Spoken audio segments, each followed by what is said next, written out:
Bonsoir, bonjour chez vous, mesdames et messieurs. Vous êtes nombreux devant vos postes téléviseurs ou devant vos téléphones pour suivre cette tranche d'émission Tolingana. Tolingana, une nouvelle émission déjà chez vous, une émission sportive qui va vous porter du bonheur dans votre maison. C'est un réel plaisir pour moi d'être devant vous. Aujourd'hui, je ne suis pas le seul, je suis avec Francis, ingénieur à formation à Guinea American University. Bonsoir Francis. Bonsoir, cher Emmanuel. Comment tu te sens aujourd'hui? C'est en forme, je pense. Je suis en forme et content d'être avec toi pour présenter cette émission. Ouais, une nouvelle émission, bien sûr, Tolingana, ça promet, j'espère. Oui, ça promet certainement parce que c'est utile quand on parle souvent du foot de notre pays. Ouais, football pour la République démocratique du Congo, Tolingana. On va vous donner plus de détails à la fin de cette émission. Nous commençons pour le menu ce soir. Nous avons la Lina Foot, nous avons l'équipe nationale de la République démocratique du Congo. Et puis à la fin, nous aurons à parler de la CAN. Lina Foot, Francis, Lina Foot, quelles sont tes impressions par rapport à Lina Foot?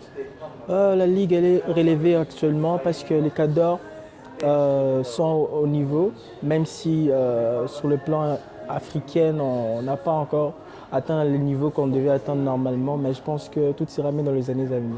Tout ira bien dans les années à venir et quelques rubriques par rapport à l'équipe nationale, notre équipe République démocratique du Congo.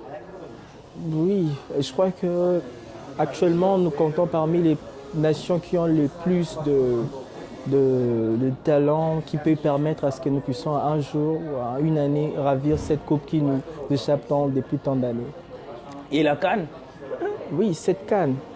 Et on s'y est préparé vu les retours que nous avons ces derniers temps. Et je pense que cette nouvelle CAN va beaucoup promettre de notre côté. Ouais, notre menu, premièrement, nous commençons par la Lina Foot. Nous allons aller un peu plus mollo. Le match joué par rapport à la Lina Foot et on pourrait bien savoir plus de détails avec le match du 14 mars qui avait opposé les Dragons face au Don Bosco aux 3 buts en faveur du Don Bosco. Et puis l'autre match, Dauphin Noir DSMP a battu Dauphin Noir par 1-0.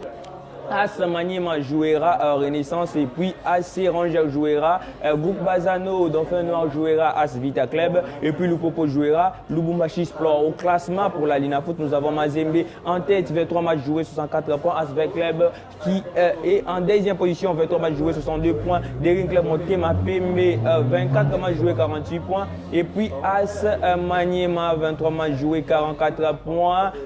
Dauphin Noir, 23 matchs joués, 34. AS Ranger 22 matchs joués, 32. Lupopo aussi suit avec 22 matchs joués, 31. Et puis Don Bosco, 21 matchs joués, 29. Sangabalinde, 22 matchs joués, 27. Groupe Bazano, 25 matchs joués, 26 points. Et puis Nyoki, 22 matchs joués, 25 points. FC Renaissance, 23 matchs joués, 25 points aussi. Et puis 20 matchs joués pour Montbleu avec 18 points. 22 matchs joués pour Dragon, 8 points. Et puis 22 matchs joués à la fin pour Mungano avec 4 points. Mungano, 4 points. Mungano, ça, il risque un peu de descendre, tu vois pas? Oui, au niveau de la deuxième division. Actuellement, c'est lanterne rouge et on ne sait pas qu'est-ce qui va se passer, mais c'est sûr que pour lui, c'est pas sûr de le voir en haut du classement, espérant juste qu'ils pourront se battre assez pour essayer d'éviter la relégation si possible. Alors cette différence juste de 2 points entre Mazembe et Vita, tu ne vois pas ce que ça pourrait déclencher une certaine différence si nous partons comme ça jusqu'à la fin? Peut-être l'AS Vita Club va revenir à la première position comme la session passée ou comment? C'est un duel auquel on est habitué durant ces dernières années, je trouve. Un classico déjà qui s'affronte au niveau des points. Forcément au niveau des points, ils nous ont habitués ces dernières années à nous offrir des grands footballs, une lutte intrinsèque entre les deux. Et on espère que cette fois-ci encore, ils vont encore nous offrir encore beaucoup de belles spectacles comme les années précédentes. Comme les années précédentes, nous aurons des très bonnes choses. Un dernier mot pour la Linafoot, notre ligue et notre championnat. Vraiment, nous aimons toujours suivre des championnats des autres pays, mais sinon notre ligue n'est pas trop suivie, n'est pas trop mise en première position. Je ne comprends pas pourquoi. Pour un amateur de foot de notre pays, personnellement, je trouve que durant ces dernières années, elle a fait pas mal de parcours et je pense qu'actuellement, il est en train d'atteindre un certain stade, vu l'évolution au niveau africain. Je trouve qu'elle évolue beaucoup mieux qu'avant, même s'il reste beaucoup à faire. Nous avons des bons joueurs, des bons joueurs vraiment, sur le plan de vue nationaux. Ouais. Nous comptons parmi les nations qui comptent beaucoup de talent, vu de l'immensité de la nation congolaise et de toute la diversité qu'on peut trouver. Et nous devons aussi promouvoir notre championnat, notre ligue. Oui, la promouvoir, mais surtout essayer de faire en sorte d'avoir les infrastructures nécessaires qui puissent aider les jeunes talents à se propulser, mieux s'adapter à notre championnat, mais surtout aussi c'est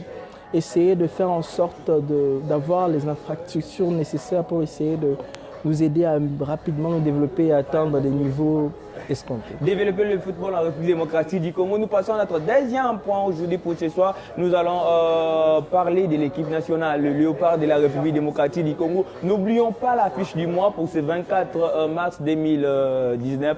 La République démocratique du Congo aura joué Libéria au sein du pays. Donc, quelles sont tes impressions par rapport à cette journée? Eh bien, encore une fois, on est attendu au tournant.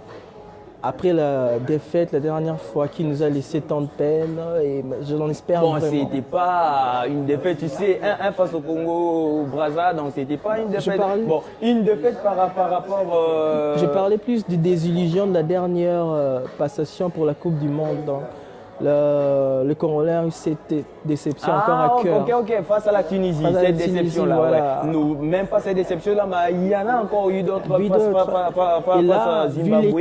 Vu l'équipe de la Libéria, vu nos capacités actuelles des joueurs qu'on a, ça serait invraisemblable que nous ne puissions pas passer. Oui, rappelons-nous que nous avons fait un match nul 1-1 au Libéria. En plus, c'est à domicile. Le match est réellement à domicile, est faisable. L'équipe est prenable. Les joueurs sont là, des retours plus qu'attendus, avec des capacités, des joueurs avec des compétences presque hors normes sur le point de vue africain. Alors, on est carrément obligé de le faire. Donc ça promet ces matchs, ça promet. Ça promet certainement pour le Congolais, ça promet à ce que demain nous puissions nous retrouver qualifs. Ça promet et demain que nous puissions nous retrouver vraiment qualifiés. Mais il faut savoir une chose que nous devons mettre à notre tête, c'est donc nous sommes un peu coincés. Nous sommes un peu coincés parce que quand vous allez juste voir le classement comme nous sommes un peu coincés. Nous sommes maintenant 3 à la 3e position. Rappelons-nous que la Zimbabwe est à la première position avec 8 points et plus 3. Deuxièmement, c'est Libéria, une équipe contre laquelle nous allons jouer ce 24 et déjà 7 points, moins 3 malgré tout. Et le Congo de la République démocratique du Congo, notre Congo en 3e position, 6 points avec 1 but et plus 1 bien sûr. Et Congo Brazza à la 4e position, 5 points moins 1. Et on va voir d'abord pour cette affiche, pour cette dernière journée. République démocratique du Congo, Libéria c'est 24 et puis Zimbabwe, Congo Brazza. Donc on n'a pas droit à l'erreur pour ces matchs. Absolument pas, je trouve, absolument pas, parce qu'elle est prenable et la population congolaise attend quelque chose cette année. Encore une fois, une poule prenable de joueurs hors normes, pratiquement en forme. On ne doit pas perdre ces matchs. On ne doit pas perdre vraiment cette rencontre, ça promet vraiment beaucoup. Liste des joueurs que le coach Flora Ibenge avait déjà publié depuis ce 9 mars 2018. Comme gardien de but, nous avons Matamplay qui évolue à Ansar Mading. Nous avons Anthony Mossi de chez Asio. Pour Suisse, nous avons Ogi Kalambay de Sanga Balende. N'oublions pas comme défenseur, nous avons Issama Mpeko de TP Mazembe. Juma Chabani pour l'ASVEC Club, Godi Ngo Onda pour Vita. Achu Omaswaku pour West Ham en Angleterre, bien sûr. Bobo Ungenda pour Dagosto. Christian Luindama ici à Galatasaray. Christian Luindama qui évolue en Turquie. Christian Luindama, donc notre voisin en fait. Ouais, Christian Luindama. D'ailleurs, il évolue très bien. N'oublions pas face au Fenerbahçe. Christian Luindama avait fait un très bon match. Il est aussi sélectionné. Réellement heureux de voir comme il se débrouille bien ici. Cela nous permet d'espérer encore mieux pour le foot congolais, qu'il soit valorisé à l'extérieur par des joueurs dignes de ce nom. Merci à lui. Ouais, nous avons aussi Merveille Bopé qui évolue au Standard de Liège, Marcel Tisserand pour Wolfsburg, nous avons Padou Bopunga, Las Vita Club, Padou Bopunga, un bon médiateur, Padou Bopunga. Ça promet de très bonnes choses pour Padou. Bopunga, oui, certainement. Même si, voilà, il a été critiqué ces dernières années, je trouve que il revient en forme et nous pouvons espérer beaucoup de lui. Padou Bopunga, comme nous disons, pour milieu du terrain, nous aurons Jean Mangoma, nous aurons Chancel Mbemba, nous aurons Paul José Pokou des Standards de Liège, nous aurons Trésor pour TP Mazembe, Fabrice Ngoma pour l'Asvel Club, nous aurons Nelson Munganga pour l'Asvel Club aussi, Youssouf Moulumbu pour Kilmarnock pour les attaquants. Nous avons les retours de Dieu merci Mbokani, notre joueur d'Antroise en Belgique. Dieu merci Mbokani son retour. On en parlera à la fin, voilà, on va y revenir. Okay. Nous avons Jonathan Bolingi Mpangi d'Antroise Sport aussi, avec son coéquipier Mbokani. Nous avons aussi Elia Meshak pour TP Mazembe, Yannick Bolachi aussi, il le menait en Belgique, on en parlera à la fin. Et nous avons Cédric Bakambu aussi du côté de la Chine. Revenons un peu avec les retours d'Mbokani. Retour d'Mbokani, quel retour après j'espère bien 2 ans, hein, si je ne me trompe pas, 2 ans ou oui, voilà. Je crois bien que oui, et un retour inattendu personnellement. 3 ans à peu près. Personnellement, vu tout ce qui s'est passé, même si je crois que si on devait être honnête, c'est quelqu'un qui mérite d'avoir cette place-là au vu de tous les sacrifices qu'il a fait pour l'équipe. Et je pense que cette fois-ci, vu l'ossature, les choses promettent beaucoup du côté de Congolais parce que la formation elle est bonne.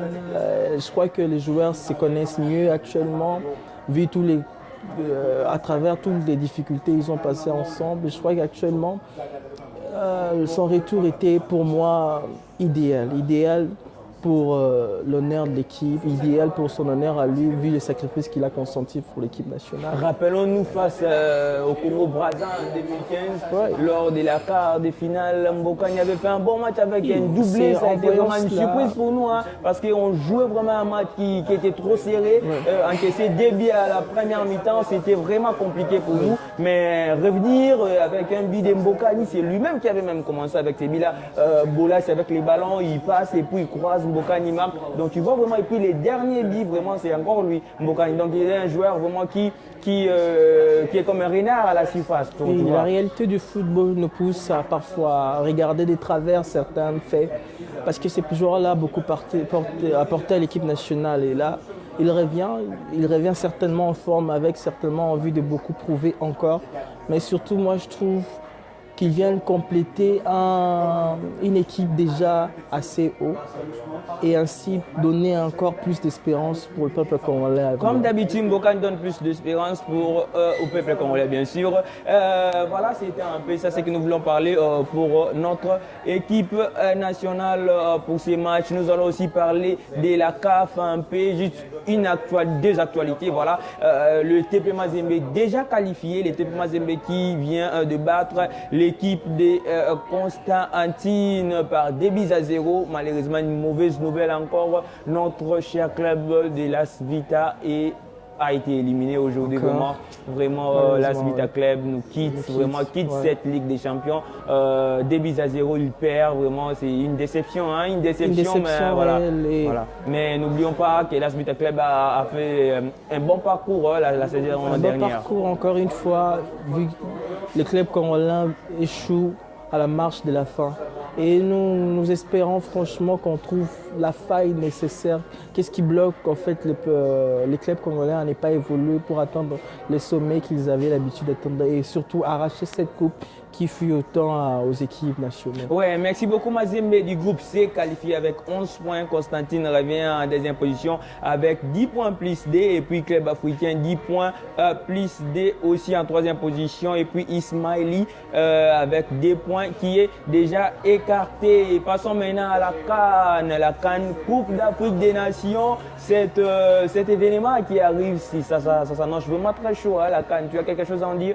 Oui, forcément, la CAN, encore un événement, une période où nous voyons les belles équipes africaines se rencontrer, nous donner du beau spectacle et surtout nous permettre de voir où on sommes réellement et qui domine réellement ce continent. Alors, on espère que cette année, vu les nouveaux changements, ça pourra apporter pas mal de choses, pas mal de spectacles et de plaisir. Ouais, pas mal de spectacles et plaisirs. Quand nous vous rappelons que nous avons débuté le 15 juin pour cette Coupe d'Afrique des Nations 2019. Oui, la fin sera le 13 juillet. Lié, c'est en Égypte. Nombre des équipes, c'est 24. Et voilà, on voit une petite différence. Hein? Tu vois pas? Parce que auparavant, nous allions à 16, les équipes étaient 16. Mais à présent, nous avons 24 équipes. Et non seulement 24 équipes, il y a eu aussi une modification par rapport au timing, mais nous pouvons d'abord parler premièrement au nombre des équipes. Pourquoi dans ces changements, tout ça? Un projet qui était déjà dans les caisses de résonance des instances footballistiques africaines et pour permettre à pas mal d'équipes de pouvoir évoluer beaucoup plus vite, pour permettre à pas mal d'équipes de pouvoir acquérir certaines maturités et faire évoluer le foot africain au travers de ces petits pays. L'Afrique étant un grand pays, un grand continent plutôt, qui regorge beaucoup de pays et beaucoup de talents, mais certaines réglementations le freinaient à éclore. Et là, en permettant pas mal d'équipes à participer au plus haut stade, avec cette augmentation de nombre des équipes, permettront à beaucoup d'équipes d'acquérir certaines maturités et de faire évoluer vite leur football. Ok, de faire évoluer le football africain. Pour les calendriers, nous aurons match des poules du 15 au 25 juin et puis il y aura les phases finales avec les huitièmes de finale, avec les quarts de finale, les huitièmes de finale, avec les quarts de finale, avec les demi-finales et puis nous aurons la troisième place et une finale. N'oublions pas, avec 24 équipes, on a 6 groupes. Les 2 premières équipes seront déjà qualifiées pour l'autre étape. Et puis, nous aurons donc dans chaque poule, on aura une troisième équipe qui a bien joué, comme je pourrais le dire, une meilleure équipe. Donc, à meilleure position, une meilleure troisième équipe qui sera aussi qualifiée, qui va rejoindre les autres pour pouvoir faire un groupe de 16. Et puis, pour aussi déjà la marque main, apparemment, ça ne perturbe pas le calcul des gens ou comment? Parce que avec les troisièmes équipes, piquer les troisièmes équipes, tu vois pas, donc c'est pas un problème? Non, personnellement, je trouve que je souhaite voir plus de spectacles. Moi, je trouvais déjà depuis les années antérieures que la CAN était beaucoup plus courte, qu'on avait beaucoup plus à offrir. Et vu le niveau qu'a le football africain ces derniers moments, c'était le moment où il faudrait laisser les équipes s'exprimer ainsi, nous offrir plein de spectacles et faire évoluer notre football. Donc, même si on manque d'instances, on manque d'infrastructures, mais au moins, pendant un moment, pendant un court instant, on peut offrir une sorte d'image nouvelle au football africain. Image nouvelle au football africain. N'oublions pas de aussi parler par rapport au timing. C'est les timings encore qui posent aussi problème. Normalement, la CAN s'est jouée pendant la saison hivernale, mais maintenant ça a changé. Nous sommes à l'été, il fait chaud, je t'ai dit là. Donc pendant l'été là, il fait chaud et puis on sera en Égypte. Voilà le pays qui va nous accueillir pour cette compétition. Ces problèmes de pouvoir jouer pendant l'été, comme je disais, ne pourraient pas poser quelque chose, tout ça, par rapport au changement climatique dans les années à venir? Possiblement, même si je crois qu'en Afrique, on est un peu habitué à ce genre de chaleur, mais c'est un coin spécial et pendant une période spéciale, quelque chose de jamais vu, entendu. Je ne sais pas comment font les organisateurs, mais je crois que j'ai fait confiance aux instances en place pour savoir quelle décision prendre.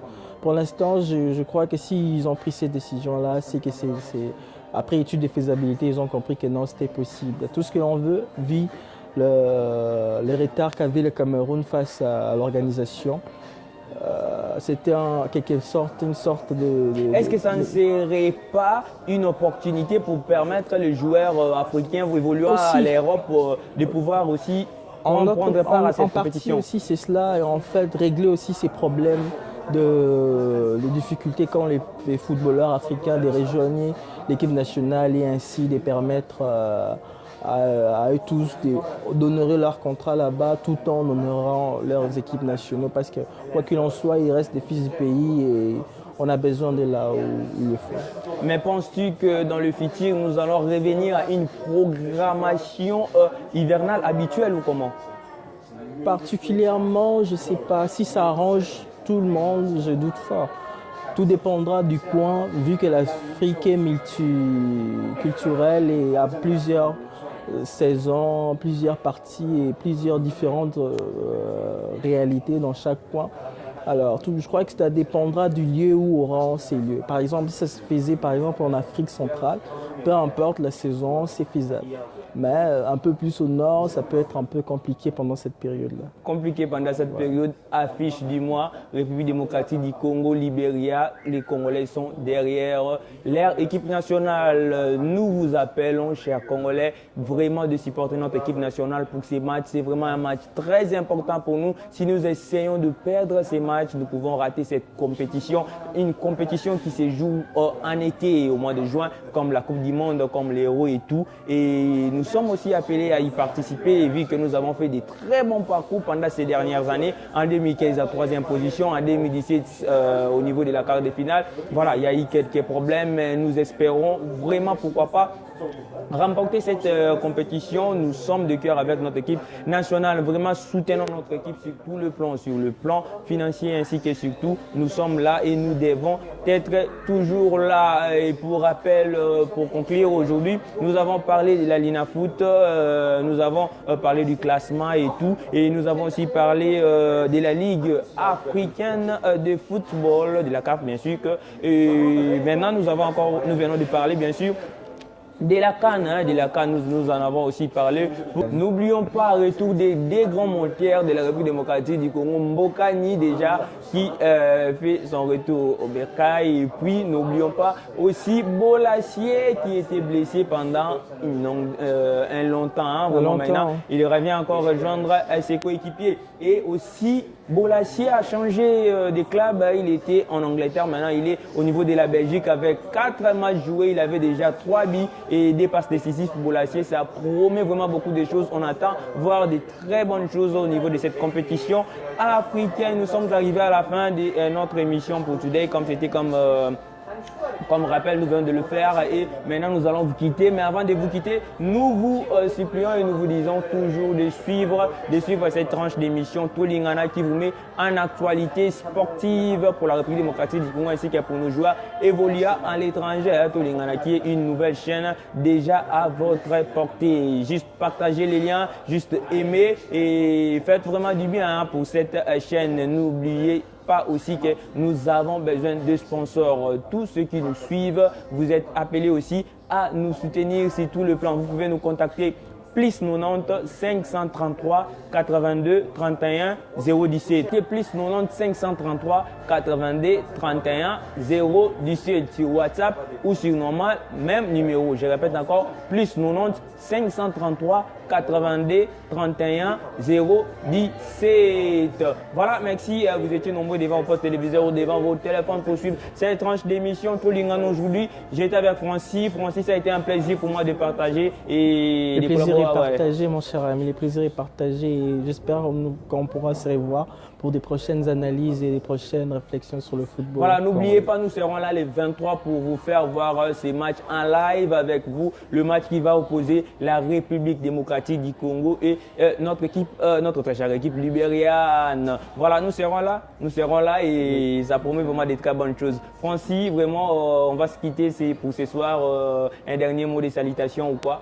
Rien de spécial, juste rendre grâce au Seigneur Jésus-Christ et salutations à ma famille, ça va. Voilà, nous rendons grâce à Dieu pour tout, et nous remercions Dieu aussi pour tout. Je n'oublierai pas One Service Travel, votre agence de voyage. Si vous avez besoin de voyager pour étudier à l'extérieur du pays, One Service Travel peut vous aider pour votre projet de voyage. Vous pouvez juste contacter le numéro de notre émission plus 90 533 82 31 017 et vous aurez plus d'informations. Déjà aussi, comme j'avais dit, les sponsors, vous êtes le bienvenu. Merci et bonne journée.